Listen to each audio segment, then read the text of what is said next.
Good morning, church. I had a good friend whose company relocated him to another state for business purposes. He was disconsolate at having to move, but a year later he told me that it was the best thing that could have happened for his family. His kids knew no one in their new environment, and it bonded the family together more and more as the kids looked to the family for their bonding. Now, this last year of quarantining has given us an even greater challenge to find in our family environment the prime setting for our bonding, if we didn't kill each other in the process.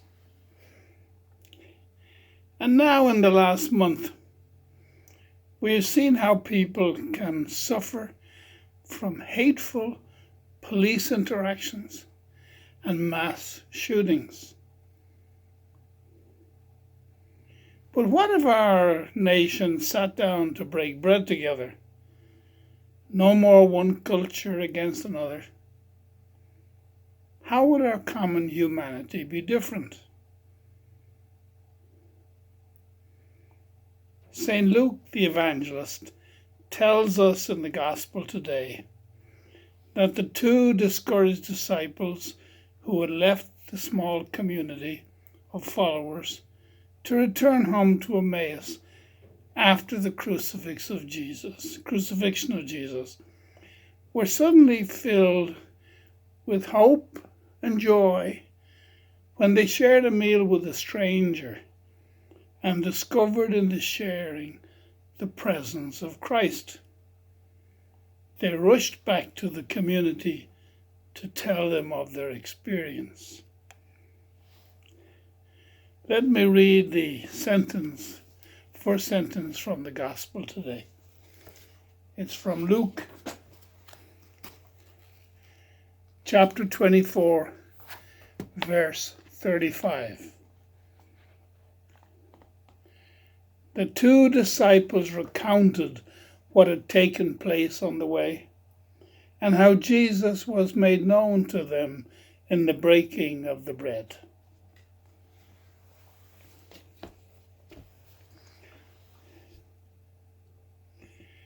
In our seminary at Maynooth University in Ireland, along with our SVD students, we had missionaries from 22 nations and multi-languages. They were with us to study English at our language school. Our buildings were extensive, and we had many unoccupied rooms. So we decided to invite first-year college students to live with our students.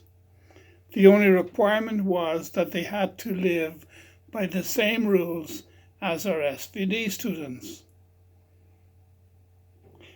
Parents were extremely happy with such an arrangement and believed that their children would be safe in their transition to a college environment.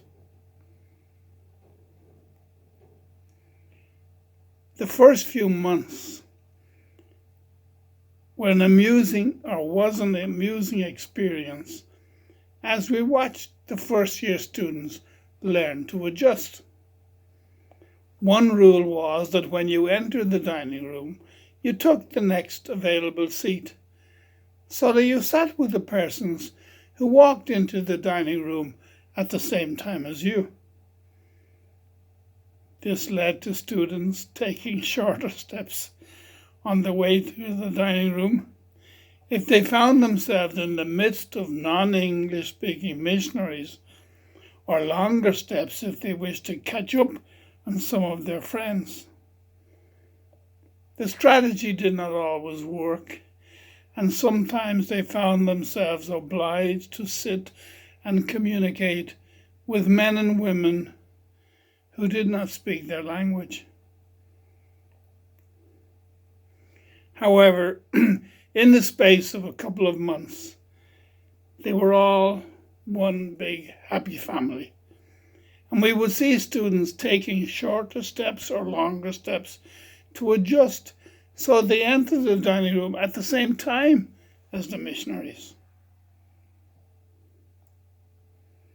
When the first year of college ended, most of the students asked if they could stay the following year.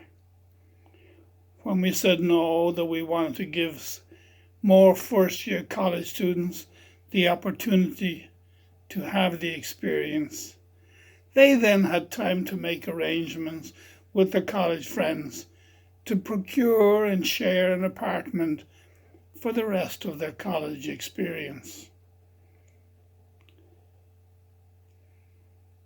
I am sure today, when I hear of people talking negatively on foreigners who enter our country, I suspect they would have a different attitude if they had had our Maynooth College experience. I also believe that they would also benefit today by reaching out with a hand of friendship rather than suspicion. If they did, they too might experience the Christ in their interactions. God bless you.